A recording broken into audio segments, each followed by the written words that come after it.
Have you ever been teaching a Pilates class and realized halfway through that your client has no idea what you mean? Like, just, yes, I know that you know exactly what I'm talking about.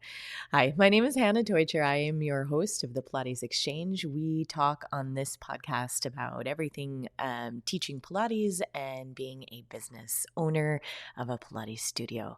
Welcome. I'm glad you found me. I usually try to pick out different themes that affect all of us. And I'm taking these ideas not only from what you guys are writing to me. By the way, you can always ask me questions on and get a hold of me on any of the on any social media channel or send me an email. I am everywhere. And Christian, my husband, he is also everywhere.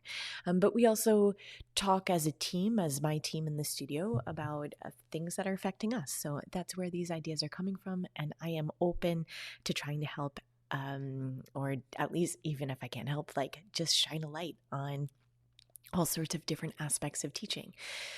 So let's jump into it. I am sure that if you are teaching classes, you've experienced this before. You're teaching a class and you realize that you think that you're doing the best cueing, you're working on your cueing, there's clarity there, or you thought there was clarity, and halfway through, the client just really has no idea what you're talking about. Your class is just falling apart, whether it's a personal training or it's a group class experience. And this happens for many different reasons. So I'd like to demystify a bit of this and hopefully give you some tools to make it less stressful, not only for you as a teacher, but also for the client. So these types of things happen not because your client is not intelligent or not because they're not moving, they're not lazy, they're not a bad mover. And sometimes it's not because of exactly what you said, but it's because of what they've heard. And those are really different things. And I think that's the biggest communication gap in movement teaching in general. As teachers, we often think, hey, I explained that clearly. I already cued that. You're thinking, like, why are they still doing it like that? I've told you a million times. But communication is never just about what leaves your mouth. It's about how much can the nervous system of your client process?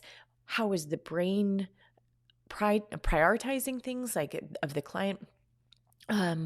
How is your client emotionally processing or emotionally interpreting the information, the things that are coming out, and whether the body in front of you can actually organize around the information that you gave them. And honestly, sometimes, a lot of the time, you're just giving too much information. This is for myself as well. Sometimes the client is just overloaded and the cue is technically correct, but it's just useless for them. And the client isn't hearing your intention at all. They're hearing it through many different filters, and that's where I think it gets really interesting. And these are things that you can't influence, but it's worth having in the back of your head. The client filters through their lived experience, their fears, their previous experiences in movement classes or just in life. They filter through their own perfectionism, their pain, their insecurities, their stress, their confusion, their shame, all of that. And so today we're going to be not working on it, but we're just going to be talking about communication. We're going to be talking about cognitive load. We'll talk about cueing if we get to it, perception versus intention, and why being a great coach is often less about saying more and more about understanding how people actually learn. I think one of the hardest growth areas that I've had is to accept that people don't hear cues objectively. They hear it through themselves. So you can say, engage your core, or we'll just take that as an example. You can say, engage your core. And one person organizes themselves beautifully. You just think, That is exactly what I want. And another person is going to brace so hard they stop breathing. Another person is going to suck in their stomach so aggressively because they've spent 20 years hearing the fitness culture telling them that they should be smaller. Another person is going to press their belly out. And it could be the same, the same cue. That's what I'm saying, is the same thing that you've said, but totally different experiences in their bodies and what's happening in your class. So you could say, relax your shoulders, and the person is going to completely relax their posture. Or you can say, lengthen their spine, and now they are completely rigid and they're overcorrecting. And this is where I think teaching in general is just fascinating, because cueing is not just biomechanics, it's the psychology, it's the perception, and it's a lived experience of you and of them, because a cue is never neutral. Every person is filtering the language that you're putting out there through their previous experiences with different teachers, injuries, the body image, and like I said, stress before, trauma. Okay, trauma is a big one. Personality, their athletic background or not athletic background. They're going to be filtering it through confidence and their own just internal narrative of what's going on. So if we forget that, we start thinking that communication is simple, or cueing is simply, I said the correct thing. But teaching is not just about information delivery. Teaching is, can another human being meaningfully use the information that you just gave them? And that is a totally different thing. There is a big problem in the fitness world of learning how to cue. I wouldn't say correctly or properly, but learning how to cue in a way that helps them reduce the cognitive load. I believe that there is a easy way to cue for yourself and the client, and a harder way to cue.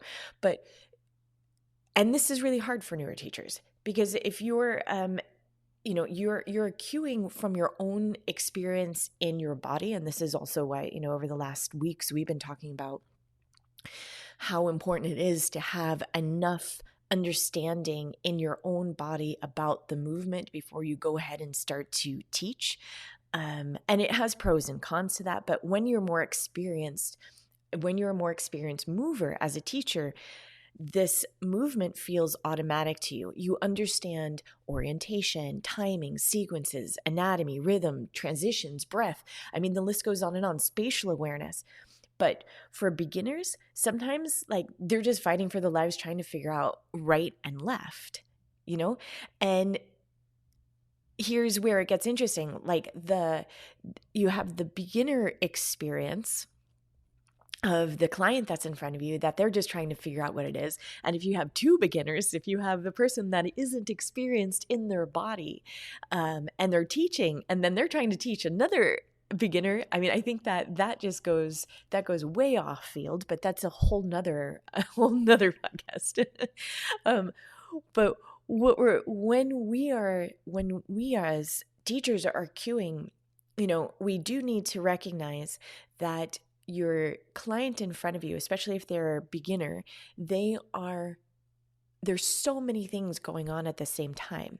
So we're cueing ribs, pelvis, breath, neck, shoulders, feet, tempo, alignment, eye focus.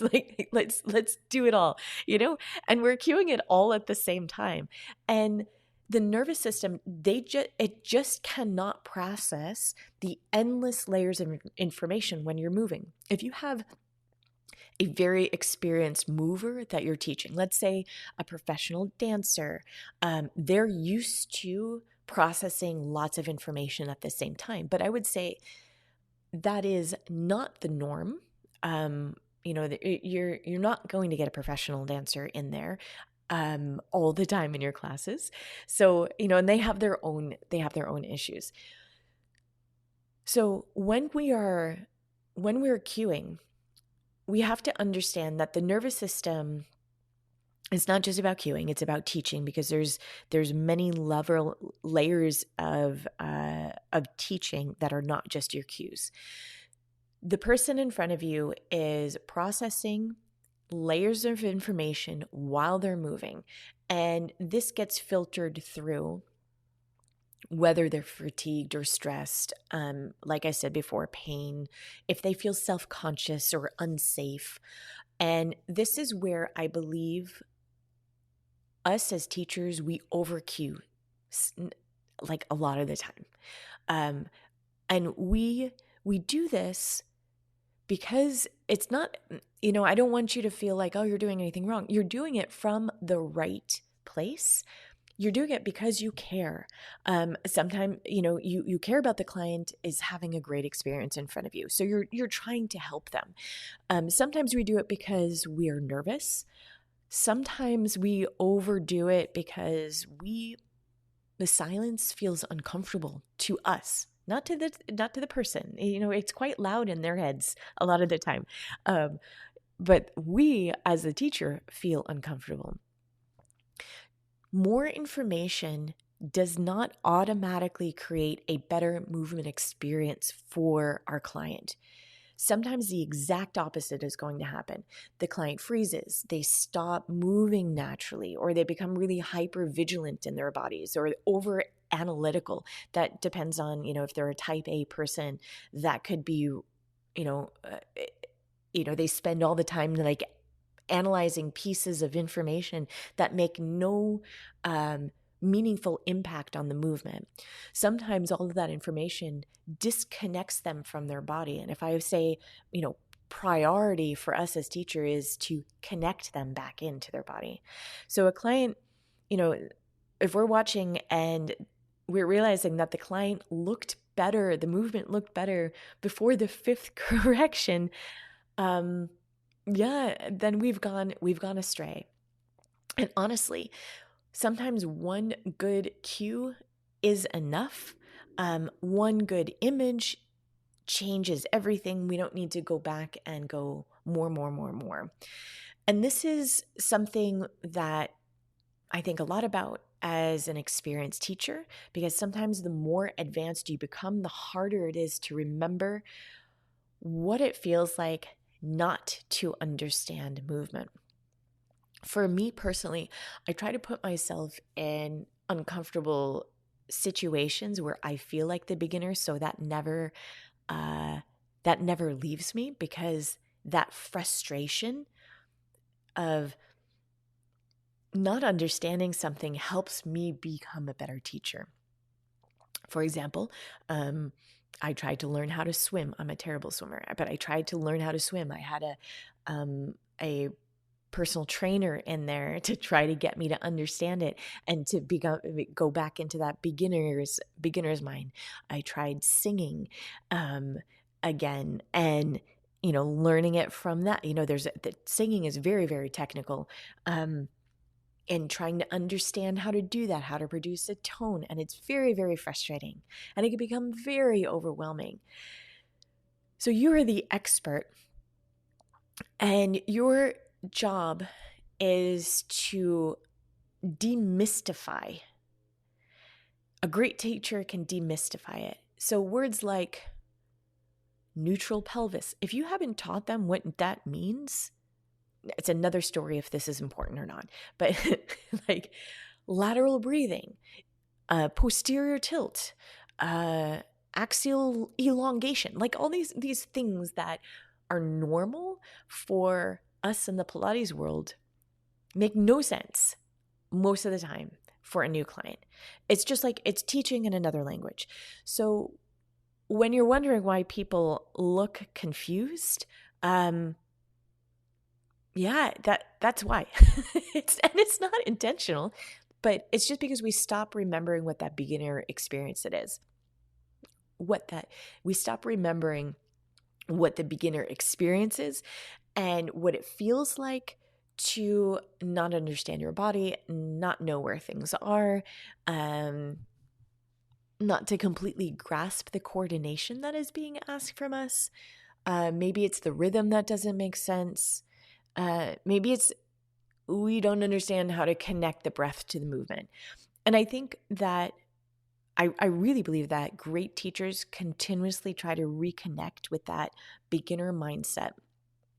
And it is not about lowering your standards of what you're asking from them. It's trying to improve the clarity of how you are giving that information over. As a Pilates teacher for over 20 years and a studio for over 11 years, I've seen and used a lot of booking platforms. And to be honest, most of them have pretty similar features. So when it comes time to switch your software, it can be really hard to choose which is the best fit for your studio. And that's why I want to tell you about one of the platforms I believe in, Offering Tree. Offering Tree is built for community studios, the ones who are in it to help their clients find movement they love and who want to build something sustainable, not just scale at all costs. One thing that sets Offering Tree apart is that they stand behind you every step of the way. Their support is unlike anything I've seen in this space. When you email them, a real person responds. Someone who knows your name and the business, and they stay with you until your issue is resolved. Studio plans include free data migration, one-to-one onboarding, live office hours, twice monthly coaching calls, and an active community of business owners who are on the same path as you. This is what holistic support actually looks like. If you're interested in learning more, check the show notes. I have all the information down there. And there is an emotional side to all of this because clients do, whether I would say correcting is part of cueing as well. And there's an emotional side to that, is what I mean, especially when we're in a group setting, because a correction can, depending on the person, and this is the thing that we never, we'll never get all of these right.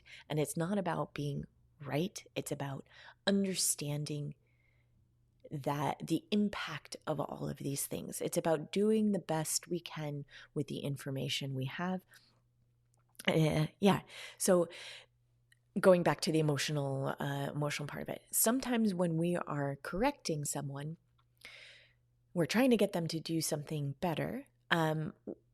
These corrections can trigger emotional things like embarrassment, shame, defensiveness, perfectionism, like I was talking about before, panic, a feeling of being exposed. And again, it's not about getting all of these things right. It's just understanding that there's an emotional weight to the language that we carry when we're out there, when we're in our studio spaces.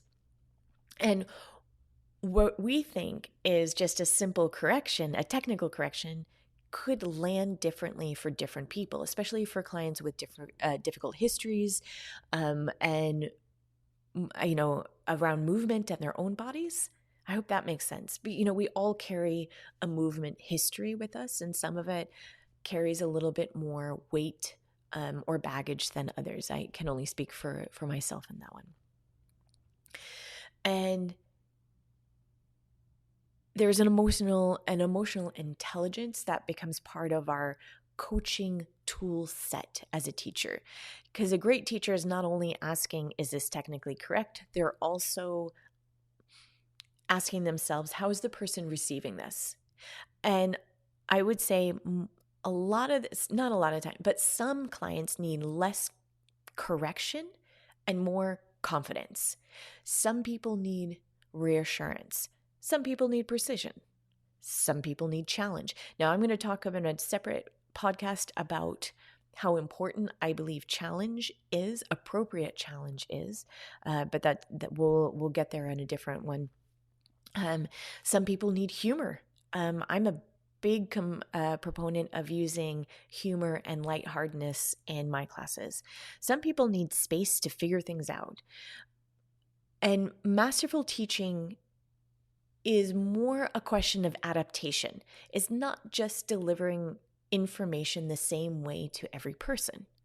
It's about understanding, or at least having, maybe we don't understand exactly what we're doing all the time, but it's about widening the toolbox of what do we need? When do we need it? And I'm going to add to that toolbox. I hope this is not overwhelming for you guys. I just want to, I'm just trying to go through what happens in my head when I'm teaching a class. Because I'm also filtering it through the lens of external and internal cueing. Now, there's been a lot of research on this. Some of it is opposing research, but I do think that there's some really interesting